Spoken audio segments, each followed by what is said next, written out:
Hi, I'm Ron Nutter, and welcome to another edition of Tech Bites with Ron Nutter. For those of you who followed my gift guide over the holidays, you'll notice that I picked up something a little extra, and actually it's right down here.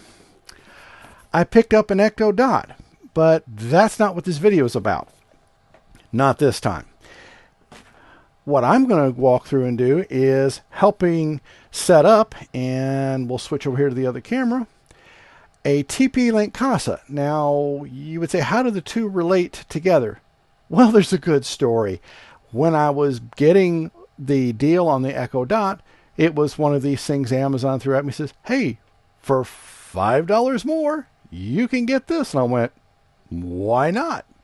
So that's what we're going to go through and set up. And I'm actually using a whole new setup. I've been redoing the studio over the past few weeks.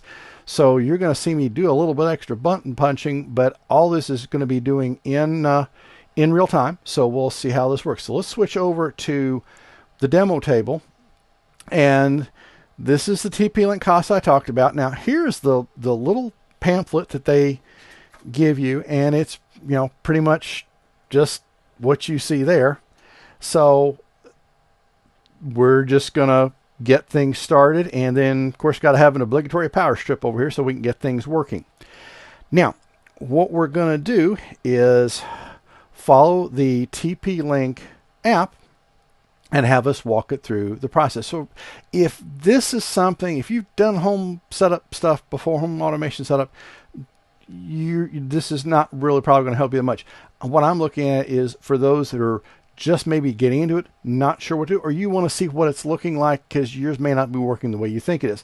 Anyway, I'm just trying to help. So anyway, let's switch back over to here, and I'm going to, well, actually, no, we're getting ahead of the game here. So let's go over to the smartphone. I've got my Samsung S9 Plus here, so I'm already in the app. So I'm gonna, so you notice I've got the part for the electrical outlet already highlighted, and we'll press plus, and we're going to say device, and we're going to say smart plug.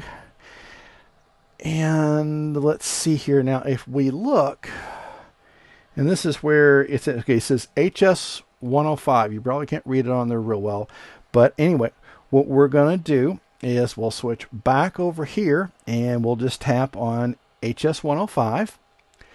Now, where it says to plug in the smart plug, so we're going to do that, and the outlet strip is already on. And let's make sure that, okay, so it's on, and now we'll just tap next, and it's going to be looking for that smart plug. At least that's what we hope it's doing. And it says checking, so we'll have to give it a second here because it, who knows what sorts of checks they'll be doing in the background.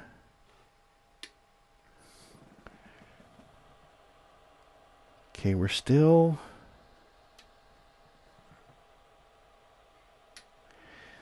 waiting for it to happen here. This is one of the things that can kind of take a while.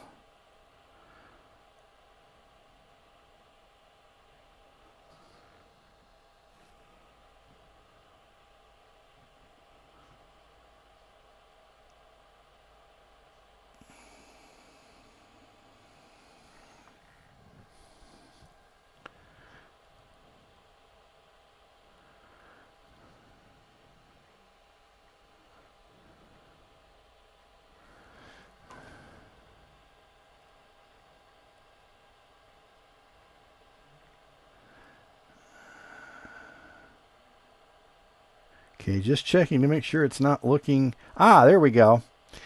This is one of the things that's not in the manual. And if you can see, okay, you can see this. I just couldn't see it really. You'll see the TP-Link Smart Plug 3 EB4. So we'll switch over to that. That's something that wasn't in the manual. And the phone's going to complain here in just a bit about no internet connection. Okay, fine. So it's connected to it. And now we'll go through here and... Oh, that's interesting. We just lost the... Oh.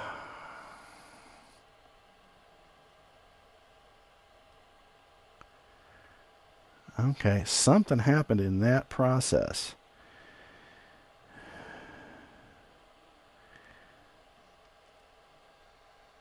Well, it just buffaloed what was going on. Ah. Okay, so let's check the Wi-Fi light, and is it going orange and blue? Okay, it's really, oh, well, hold it. You can't see this, but I can.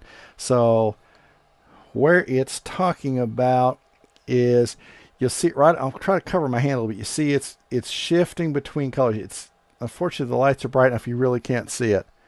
It's just very faint. You'll see it right in this upper hand corner. So we'll switch back. Orange and blue. Now it's going to establish a connection with the device. Okay, and now we're going to tell it what SSID to go to. And now this is going to be, I've got both 2.4 and 5. And a lot of these devices that you see are not going to connect on 5. Some do, some don't. That's just extra circuitry, and it's going to add some cost. So, you know, for a $5 device, you can't complain a whole lot. So we're going to tell it that. It already knows about the password from when I have been joining other devices. So we'll tap on join. And it's going to take a minute or two here to reestablish. It's already, okay, sorry, you didn't need to see that.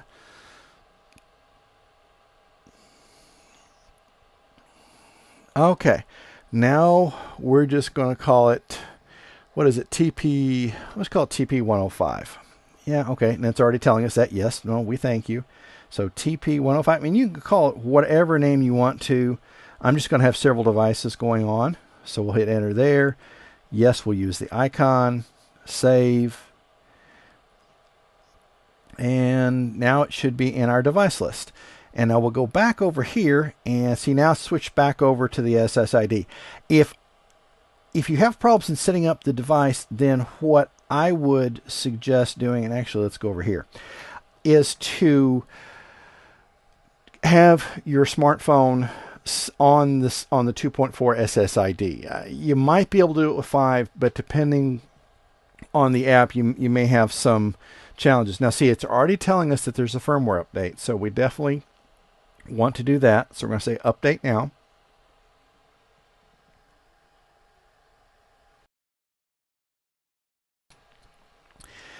And it may, depending on the speed of your internet connection, it may take it a few minutes to do, and especially like if the kids have just gotten home from school and I notice my internet connection goes down really slow. Okay, now hold it. It's already got updated, so switch away here. Okay, so it's going to say it may need to do a restart, which is fine. That might take a few minutes, so that's fine. And it should. Oh no! See, it's already cycled. So when you see it, when it's grayed like this, and you see the outlet icon grayed, and this the on-off button on the right-hand side of the screen grayed, so it's already taken the update, and so apparently it was a fairly minor update. So that, and I'm tapping on it several times, and I can hear the relay clicking in the device, and that's something to remember as well, is don't get a device like this and expect it to drive a refrigerator, TV maybe, but I would look at the power specs on the TV or whatever you're plugging in to make sure you're not overdriving the device, because it will save you some hassles later on and possibly avoiding warranty and a few other things. As you can see, this is very straightforward. It took just a few minutes to get done. I've had devices that took far longer. So now it's it's all ready to go, and you can see the Kasa app, or TP-Link Kasa, using terms interchangeably. They've got several different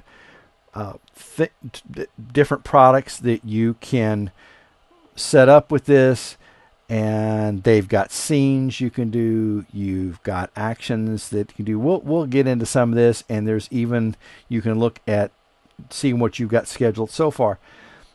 But they've got a line of cameras. We're going to start with just this and then gradually ease in to some of the others. But that's really this straightforward. So, and bear with me, this is the first time I've used this particular setup. So I've actually had 3 video sources running, and one of them kind of freaked out a little bit during shooting the video. So it took a few minutes to figure out what it was doing.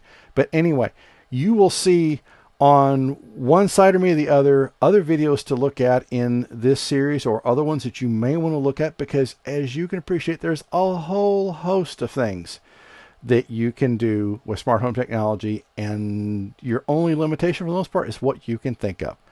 So thank you for watching. If you haven't subscribed already, please consider doing so, and then make sure you click on the bell notifications icon to get notified anytime I come out with a new video. And I try to come out with about 1 to 2 a week. So thank you for your time, and we'll see you again.